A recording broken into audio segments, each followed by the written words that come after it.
The Schmidt family represented an ideal of love, connection, and shared passions. Tyler and Sarah Schmidt, both 42, built their lives on a foundation of mutual respect and shared dreams. Tyler, a software engineer at Trevi Pay in Overland Park, Kansas, was a dedicated professional with a knack for problem-solving.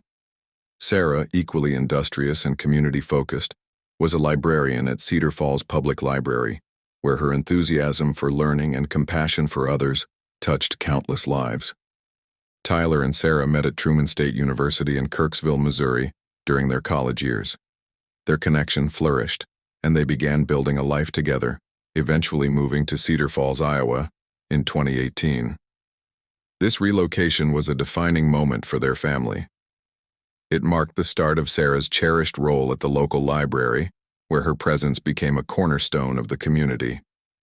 Their children, Arlo 9 and Lula 6, were the lights of their lives. Arlo, a curious and kind-hearted boy, loved exploring the natural world, while Lula's playful spirit and bright smile brought joy to everyone around her. Together, the Schmidts formed a family whose love for the outdoors became a hallmark of their identity. Camping was more than a pastime for the Schmidt family. It was a deeply rooted tradition that embodied their values.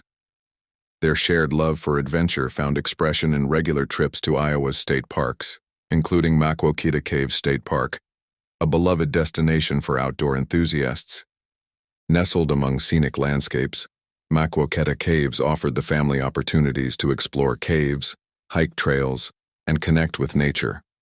For Arlo and Lula, these trips were magical escapes, filled with moments of laughter, discovery, and bonding. For Tyler and Sarah, they were a chance to cultivate memories that would last a lifetime. As avid campers, the Schmidts embraced the beauty of the outdoors, making their camping trips a vital part of their family life. It was a way to pause the busyness of their routines, reconnect as a family, and savor the simplicity of life under the stars. In the summer of 2022, the Schmidts embarked on another camping trip to Maquoketa Cave State Park. On July 21st, they arrived at the park, eager to enjoy their time together. They pitched their tent and settled in, anticipating a weekend filled with exploration and tranquility. The campground was alive with the usual energy of families and campers enjoying nature. The Schmidts were among many who had come to the park that weekend, each group seeking a reprieve from their daily lives. For the Schmidts, this trip was like countless others before it. A time for Tyler to share his love of the outdoors with his children, for Sarah to inspire curiosity in her kids, and for Arlo and Lula to revel in the wonders of the natural world. Beyond their love for camping, the Schmidts were deeply embedded in their Cedar Falls community. Sarah's role at the library made her a familiar and beloved face. She was known for her dedication to children's programs and her ability to connect with people from all walks of life. Tyler, though quieter, left an equally profound impact through his professional achievements and his devotion to his family. His colleagues at Trevi Pay described him as a thoughtful and innovative team player who always went the extra mile. The children were well known at school and in their neighborhood. Arlo's adventurous nature and Lula's effervescent personality endeared them to their peers. The family's presence was felt not only in their immediate community, but also in the lives of extended family and friends. As the Schmidts set up their tent at Maquoketa Caves, they likely envisioned the same sense of peace and fulfillment that had characterized their previous camping trips. The park, with its lush greenery and serene trails, offered the perfect backdrop for quality time together. Unbeknownst to them, the tranquility of this cherished tradition would soon be shattered. The park's serenity, which had long been a source of solace for the family, would become the setting of an unthinkable tragedy. The early morning hours of July 22, 2022, began like any other day at Maquoketa Cave State Park. Campers stirred as the first light broke through the canopy of trees, the air cool and still. Among them was the Schmidt family, nestled in their tent after a peaceful night in the wilderness. But as the clock approached 6:30 a.m., the tranquility was shattered. In a matter of moments, the park became the scene of an unspeakable tragedy. Tyler, Sarah, and Lula Schmidt were brutally attacked in their sleep by an unknown assailant. Only Arlo, the family's 9-year-old son, managed to escape, Arlo's account painted a haunting picture, waking to the sight of a man dressed in black with a weapon. Amid the confusion and terror, he heard his sister's screams and the deafening sound of gunfire. Driven by instinct, Arlo fled the tent, running for his life and leaving behind the nightmare unfolding within. Arlo's escape led him to another camper, Cecilia Sherwin, who had been staying at the park with her husband and son. Unaware of the horror that had just occurred, Cecilia was startled by the young boy's frantic cries for help. Holding his hand, she led him swiftly to the park's entrance, where she placed a call to 911. The distress in Arlo's voice was palpable as he recounted what he had witnessed. He explained to the dispatcher that his family was in danger, halting at times as he struggled to convey the full extent of the tragedy. His words revealed a chilling truth. He feared his family had been hurt, possibly killed.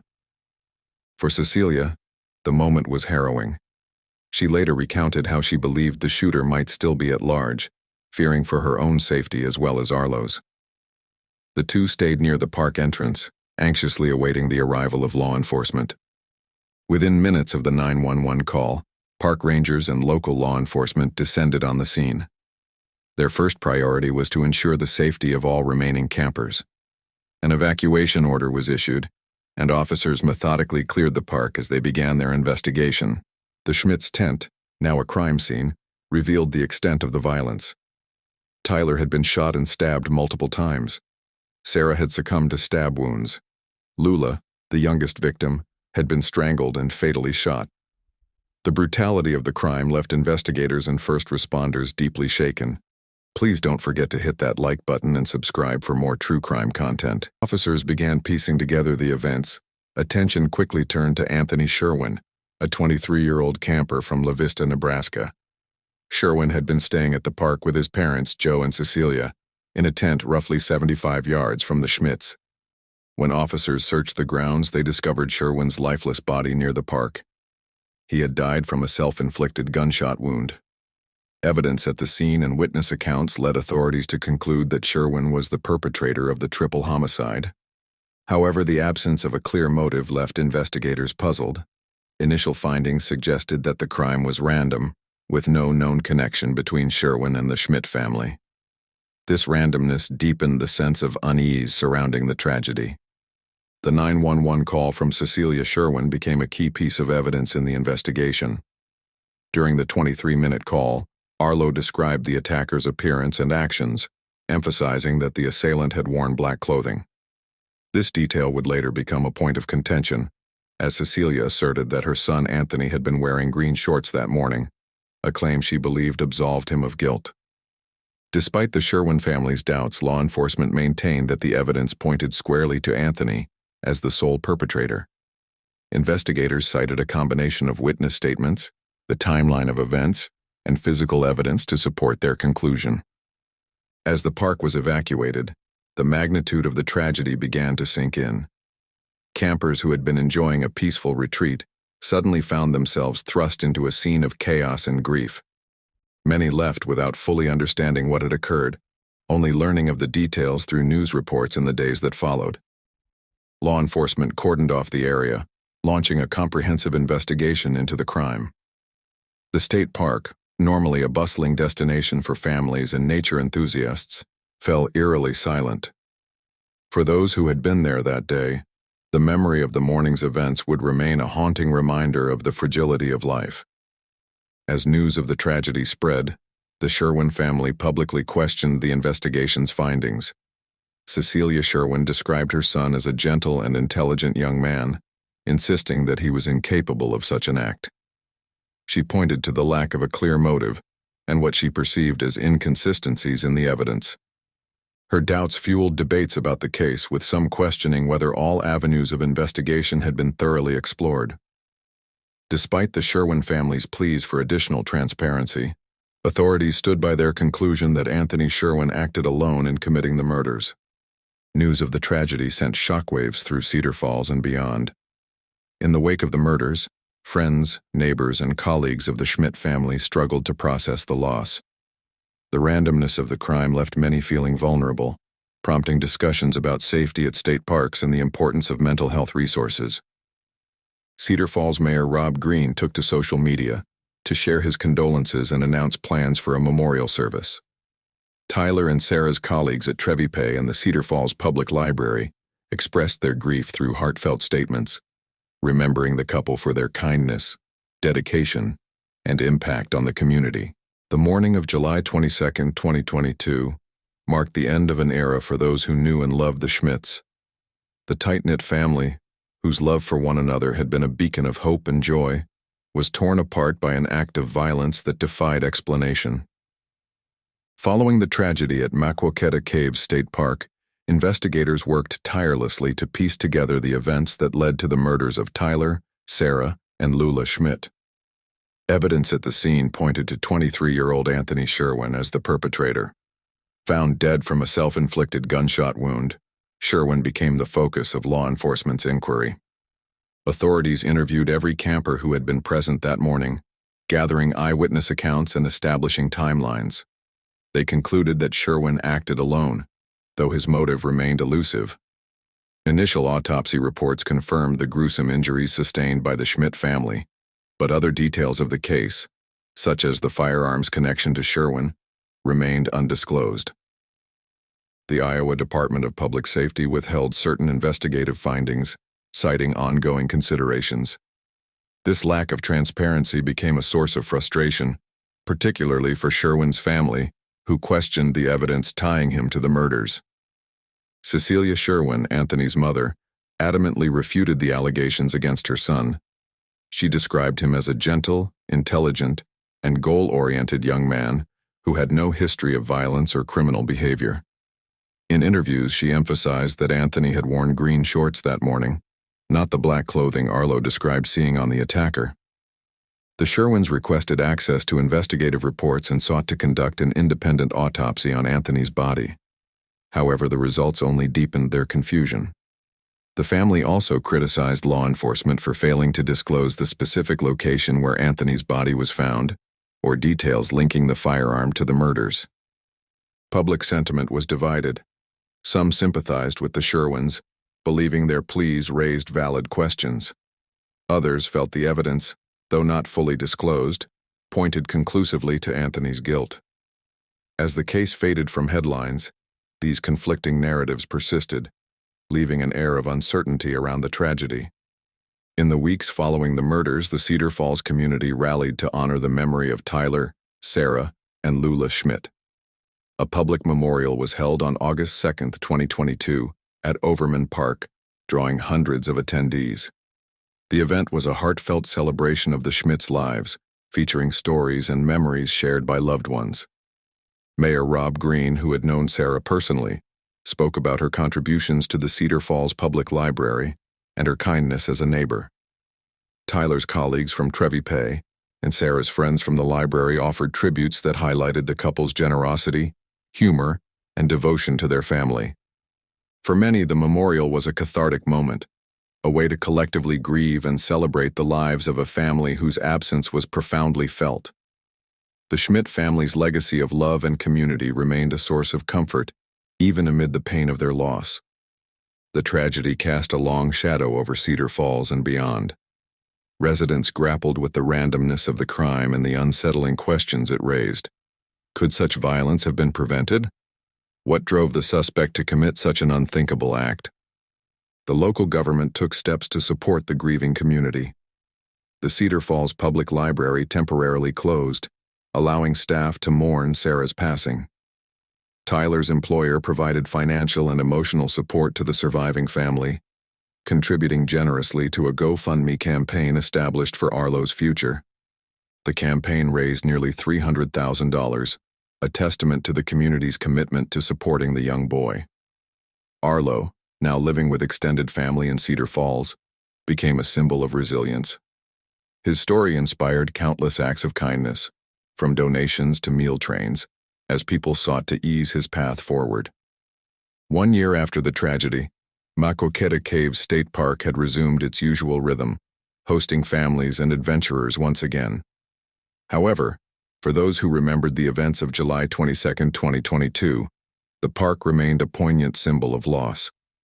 A temporary memorial near the park's entrance served as a quiet reminder of the lives lost and the enduring grief of their loved ones. While the case was officially closed, lingering questions haunted both the Schmidt and Sherwin families. The lack of a clear motive, combined with the perceived gaps in the investigation, left room for speculation and doubt. The tragedy also reignited broader conversations about safety in public spaces and the importance of mental health resources. Advocates called for increased transparency in law enforcement investigations, arguing that greater accountability could help prevent future tragedies. For those who knew the Schmidt family, the loss was deeply personal. Tyler and Sarah were remembered as loving parents who prioritized their children above all else.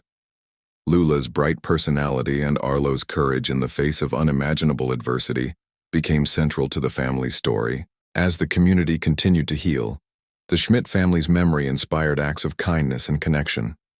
Whether through donations to Arlo's fund, tributes at the library, or simply sharing their story, people found ways to honor the legacy of a family that had brought so much light to the world. The events at Maquoketa Caves State Park revealed the fragility of life and the resilience of the human spirit. While the tragedy left scars that would never fully heal, it also underscored the power of community and the importance of cherishing every moment. As the story of the Schmidt family fades from the headlines, their memory endures, carried forward by those who loved them and inspired by their commitment to family, kindness, and the simple joys of life. The next case we will be looking at is the Amityville murders. The DeFeo family of Amityville, New York, appeared to have the kind of life that many families aspired to in the mid-1970s.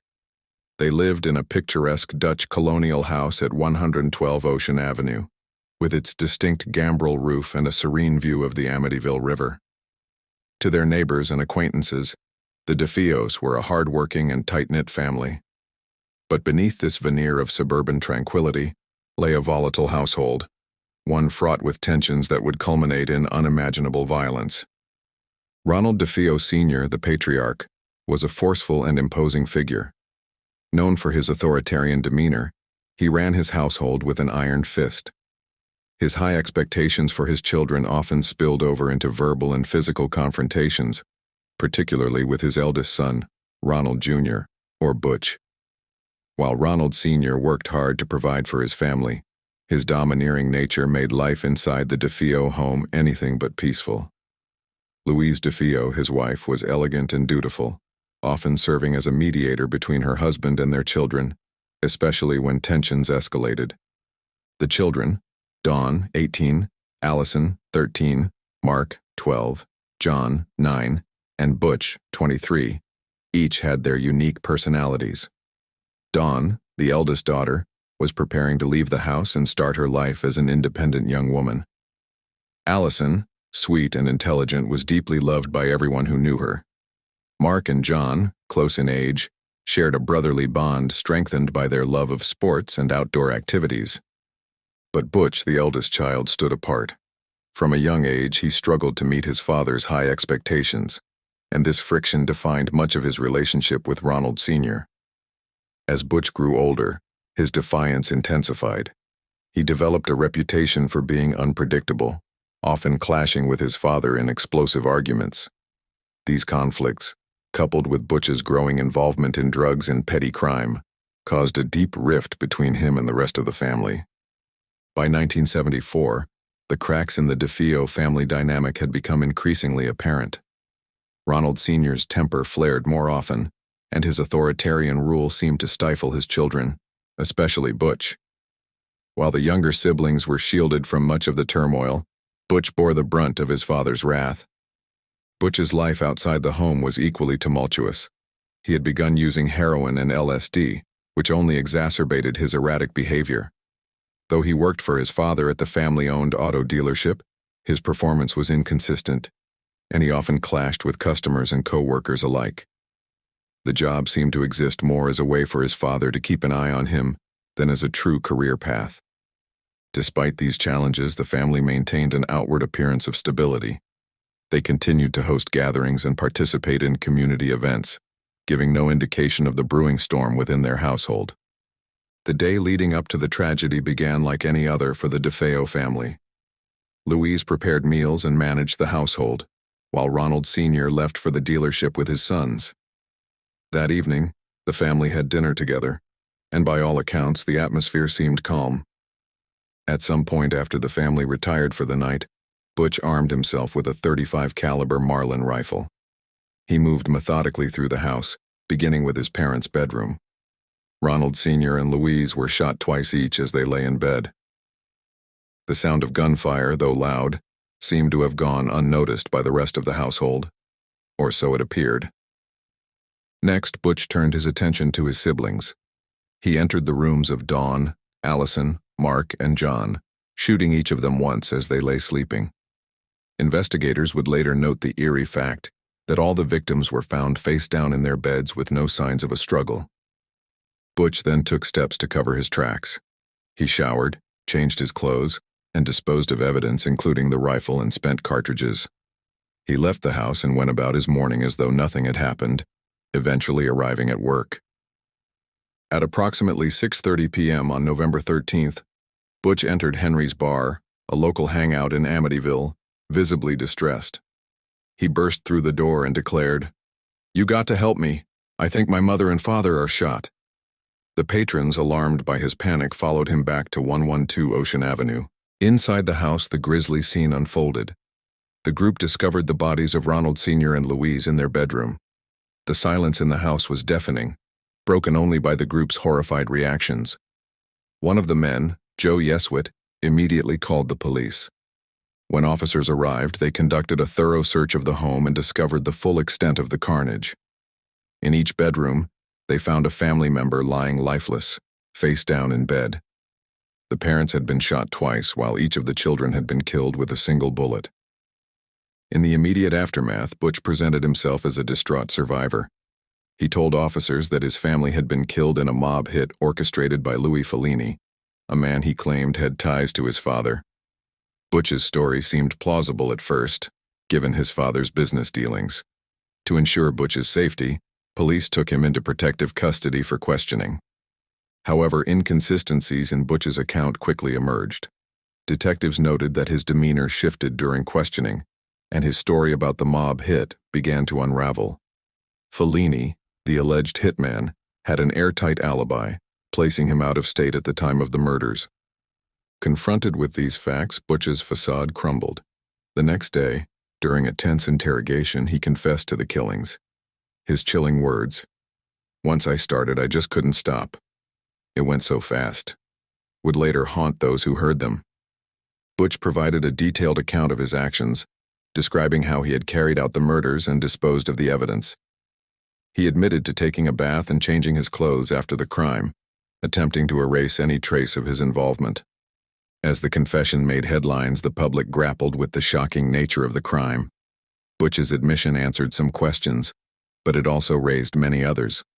How could one person carry out such a calculated massacre without waking the other family members?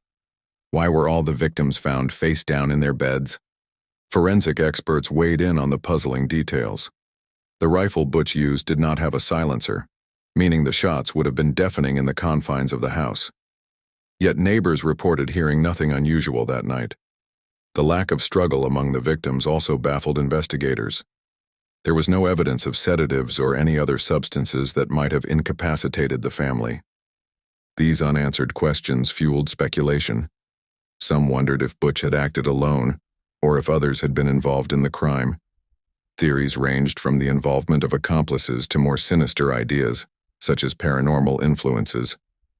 The DeFeo murders sent shockwaves through Amityville and beyond. The picturesque town, known for its quiet charm, was suddenly thrust into the national spotlight. Neighbors struggled to reconcile the horrifying crime with the family they thought they knew. Funeral services for the DeFeo family were held shortly after the murders, with the victims laid to rest at St. Charles Cemetery in Farmingdale, New York. The somber event drew hundreds of mourners, including extended family, friends, and community members. For those who knew the DeFeos, the loss was incomprehensible. The tragedy left a void that could never be filled, and the lingering questions only deepened the sense of unease in the community. As Butch awaited trial, the case continued to captivate public attention.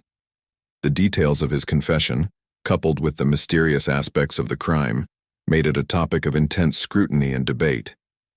The story of the DeFeo murders was far from over. In court, Butch's defense would attempt to paint a picture of a troubled young man pushed to the brink, while prosecutors sought to expose the cold-blooded nature of his actions. As the shocking details of the DeFeo murders unfolded, the stage was set for one of the most high-profile trials of the 1970s. Ronald Butch DeFeo Jr., the sole surviving member of the family, had confessed to the killings. Yet the trial that began on October 14, 1975, would prove to be anything but straightforward. Butch's defense attorney, William Weber, mounted an insanity defense, arguing that his client was not in control of his actions on the night of the murders. Dr. Daniel Schwartz, a psychiatrist for the defense, testified that Butch suffered from a dissociative state, rendering him unable to fully comprehend the consequences of his actions. The prosecution, however, painted a starkly different picture. Dr. Harold Zolan, a psychiatrist for the state, argued that while Butch had a history of substance abuse and exhibited traits of antisocial personality disorder, he was fully aware of his actions. According to Zolan, the murders were calculated and deliberate, driven by a simmering resentment toward his father and a desire for financial gain. One detail that emerged during the trial was Butch's behavior immediately following the murders.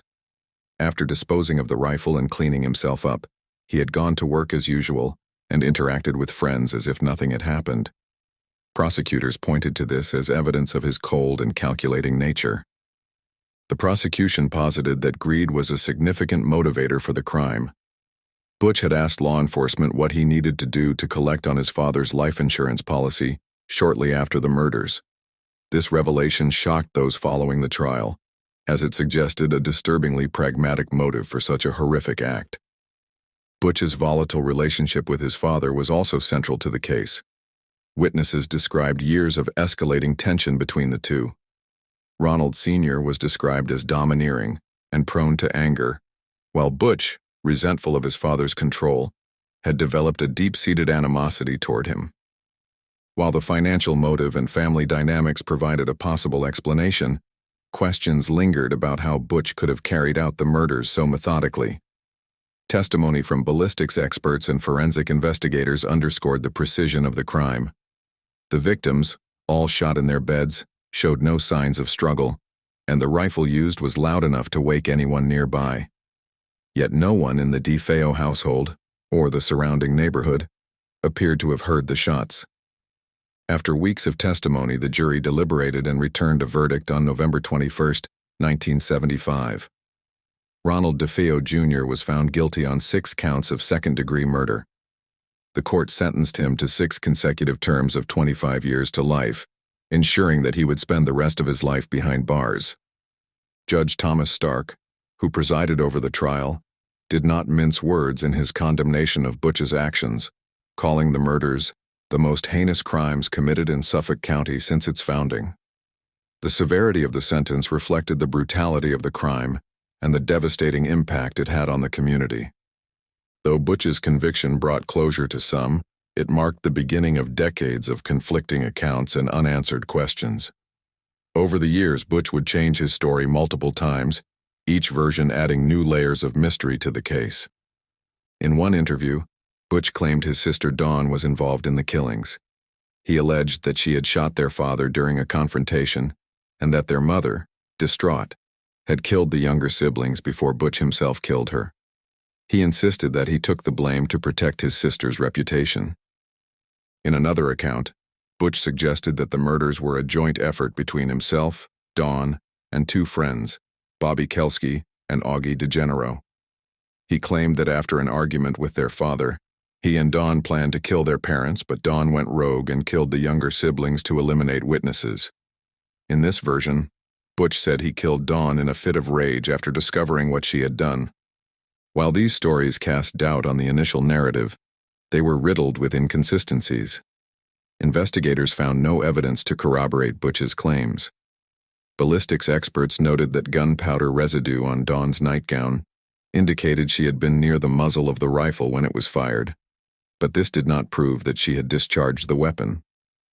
While the DeFeo murders were horrifying in their own right, their infamy grew exponentially with the publication of the Amityville Horror in 1977. The book, written by Jay Anson, recounted the alleged paranormal experiences of the Lutz family, who moved into 112 Ocean Avenue shortly after the murders. According to the Lutzes, they were terrorized by malevolent forces, including inexplicable noises, foul odors, and strange behavior among their family members. They fled the house after just 28 days, claiming the home was haunted by the spirits of the DeFeo family. The book became a sensation, spawning a series of films and cementing the Amityville house's status as one of the most infamous haunted locations in the world. While historians and paranormal skeptics have questioned the validity of the Lutz's claims, the connection between the murders and the supposed haunting has kept the story in the public consciousness for decades. Following his conviction, Ronald DeFeo Jr. spent the remainder of his life in prison, held at the Sullivan Correctional Facility in Fallsburg, New York. Over the years, he filed several appeals and motions to have his conviction overturned, but all were denied. Butch's time in prison was marked by occasional interviews, during which he continued to offer shifting accounts of the murders.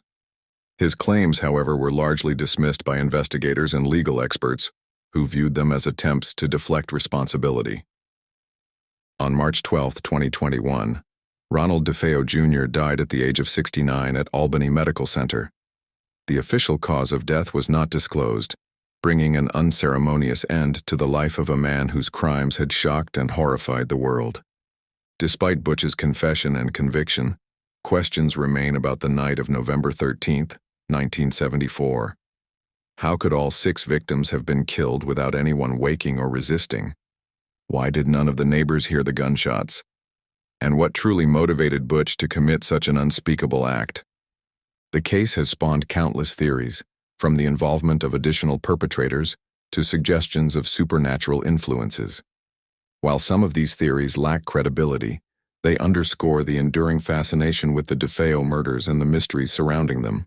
The DeFeo murders left an indelible mark on Amityville. For the residents of this small Long Island town, the crime shattered the sense of safety and stability that defined their community. Over time, the house at 112 Ocean Avenue became a macabre landmark, drawing curiosity seekers and paranormal enthusiasts from around the world. Yet for those who knew the DeFeo family, the murders were a deeply personal tragedy. Friends, neighbors, and extended family struggled to come to terms with the loss of 6 lives, each full of potential and promise. The community's grief was compounded by the senselessness of the crime and the disturbing details that came to light during the trial. The story of the DeFeo murders and the subsequent haunting allegations has endured for nearly half a century. The events of that fateful night continue to captivate, horrify, and mystify. At its core, the case is a tragic tale of a family torn apart by violence, a community shaken to its core, and a legacy that straddles the line between fact and folklore. For many, the true horror of Amityville lies not in the paranormal, but in the very real human tragedy that unfolded within its walls. The next case we will be looking at is the twisted case of the Mendez brothers. In the heart of Beverly Hills, amidst the sprawling mansions and manicured lawns, lived the Menendez family. Jose Menendez, a Cuban immigrant turned successful entertainment executive, and his wife Kitty, a former beauty queen, embodied the American dream. They had it all: wealth, status, and 2 handsome sons, Lyle and Eric. But behind the facade of privilege and perfection lurked a dark secret, a hidden torment that would ultimately shatter their idyllic world. Jose, a self-made man, was driven by an insatiable ambition. He had escaped the turmoil of Castro's Cuba and clawed his way to the top, becoming a powerful figure in the entertainment industry. His success, however, came at a price. He was demanding, controlling, and obsessed with maintaining a flawless image. Kitty, once a vivacious young woman, had become a shadow of her former self. Struggling with alcoholism and emotional instability, she was trapped in a gilded cage, her spirit slowly eroding under the weight of her husband's expectations. Lyle and Eric, the golden boys of Beverly Hills, were expected to follow in their father's footsteps. Lyle, the elder brother, was intelligent and charismatic, but struggled to live up to his father's lofty standards. Eric, the younger, was sensitive and athletic, seeking solace in tennis. Both boys were burdened by the immense pressure to succeed, their childhoods overshadowed by their father's domineering presence. The Menendez family seemed to have it all, but beneath the surface cracks were beginning to appear. Jose's relentless pursuit of perfection had created a toxic environment where fear and resentment simmered. Kitty, lost in her own struggles, was unable to provide the emotional support her sons desperately needed. Lyle and Eric, trapped in a cycle of control and abuse, grew increasingly isolated and desperate. As the boys entered their teenage years, the tension within the family escalated. Lyle, rebellious and defiant, clashed with his father, while Eric, withdrawn and vulnerable, became the target of Jose's twisted desires. The brothers, bound by their shared trauma, found solace in each other, their bond growing stronger amidst the chaos. In the summer of 1989, the Menendez family's carefully constructed facade finally crumbled. Lyle and Eric, driven to the brink by years of abuse and manipulation, took matters into their own hands. On a sweltering August night, they confronted their parents in the den of their Beverly Hills mansion. The ensuing confrontation was brutal and bloody, the echoes of gunshots shattering the silence of the night. The murders of Jose and Kitty Menendez sent shockwaves through the community. The seemingly perfect family, the epitome of success and happiness, had been torn apart by violence. As the police investigated the crime scene, they were met with a gruesome sight. The once opulent den was now a bloodbath, the walls splattered with the remnants of a shattered family. Lyle and Eric, initially portrayed as grieving sons, soon became the prime suspects in their parents' murders. Their lavish spending sprees and inconsistent alibis raised eyebrows, and the police began to unravel the truth behind the Menendez brothers' carefully crafted facade.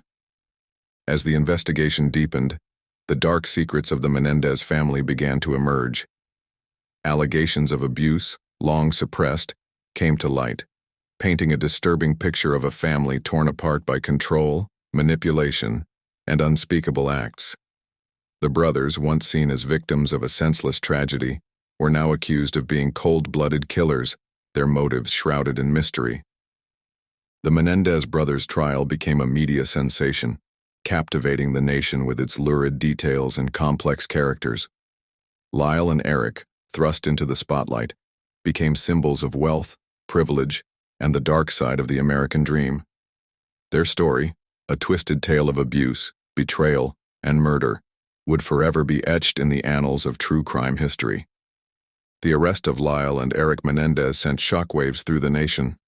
The brothers, once the picture of privilege and innocence, were now accused of the most heinous of crimes, the cold-blooded murder of their own parents. As the trial unfolded, the world watched in fascination, eager to understand the motives behind such a brutal act. The prosecution painted a picture of greed and entitlement. Lyle and Eric, they argued, were spoiled rich kids who killed their parents to inherit their vast fortune. They pointed to the brothers' lavish spending sprees after the murders, their purchase of luxury cars and expensive watches, as evidence of their motive. The prosecution also highlighted inconsistencies in the brothers' alibis and their attempts to cover up their involvement in the crime. But the defense presented a very different story. They argued that Lyle and Eric were victims of years of abuse, both physical and sexual, at the hands of their father. They claimed that the brothers acted in self-defense, fearing for their lives after years of torment. The defense team brought forth witnesses who testified to the brothers' troubled childhood, their emotional scars, and their desperate attempts to escape their father's control. The trial became a battleground of conflicting narratives, a clash between the image of the Menendez brothers as privileged killers and the image of them as abused victims. The jury, faced with two starkly different versions of the truth, struggled to reach a verdict. At the heart of the trial was the question of abuse. Lyle and Eric testified in graphic detail about the years of sexual, physical, and emotional abuse they endured at the hands of their father. They described a household ruled by fear and intimidation, where their every move was scrutinized and their every mistake met with harsh punishment. The brothers' testimony was both harrowing and controversial. Some believed their claims, seeing them as victims of a monstrous father who had robbed them of their childhood and their innocence. Others questioned their credibility, suggesting that they had fabricated the abuse allegations to gain sympathy and avoid the death penalty. The prosecution, however, remained steadfast in their belief that the brothers were motivated by greed. They argued that the abuse allegations were a desperate attempt to manipulate the jury, a ploy to escape justice. They pointed to the lack of physical evidence to support the brothers' claims and questioned why they had not reported the abuse earlier. The trial dragged on for months, the media frenzy intensifying with each passing day. The Menendez brothers became household names, their faces plastered across newspapers and television screens. The public was captivated by the case, debating the brothers' guilt or innocence and the validity of their abuse claims. As the trial neared its end, the jury remained deadlocked. The conflicting narratives, the emotional testimony, and the intense media scrutiny had taken their toll. The judge declared a mistrial, leaving the fate of the Menendez brothers hanging in the balance. A second trial was ordered, and the brothers once again faced the prospect of life in prison. This time, however, the judge ruled that the jury would not be allowed to hear evidence of the brothers' alleged abuse. The defense argued that this ruling was unfair, depriving the brothers of their right to a fair trial. Despite the setback, the defense team continued to fight for their clients. They presented evidence of the brothers' troubled childhood, their emotional struggles, and their fear of their father. They argued that the brothers had acted in self-defense, believing that their lives were in danger. The prosecution, however, remained focused on the brothers' motive. They argued that Lyle and Eric had killed their parents for money, pure and simple. They pointed to the brothers' lavish spending after the murders and their attempts to cover up their involvement in the crime. The second trial, like the first, was a media spectacle. The public remained fascinated by the case, eager to see how it would all end. But this time, the outcome was different. The jury, without the knowledge of the brothers' alleged abuse, found Lyle and Eric guilty of first-degree murder. They were sentenced to life in prison without the possibility of parole. The Menendez brothers' story is a tragedy on many levels. It is a story of a family torn apart by abuse, neglect, and ultimately, violence. It is a story of two brothers, trapped in a cycle of control and manipulation, who ultimately took the law into their own hands. And it is a story that continues to fascinate and horrify, raising questions about the nature of abuse, the impact of trauma, and the complexities of the human psyche. The Menendez brothers' case remains a source of debate and controversy to this day. Some believe that they were victims of a miscarriage of justice, their claims of abuse dismissed, and their right to a fair trial denied. Others believe that they received the punishment they deserved, their actions inexcusable regardless of their past. Whatever one's opinion on the case, there is no denying that it is a powerful and disturbing reminder of the dark side of human nature. It is a story that continues to resonate, raising questions about the nature of family, the impact of abuse, and the search for justice. Hit that like button and subscribe.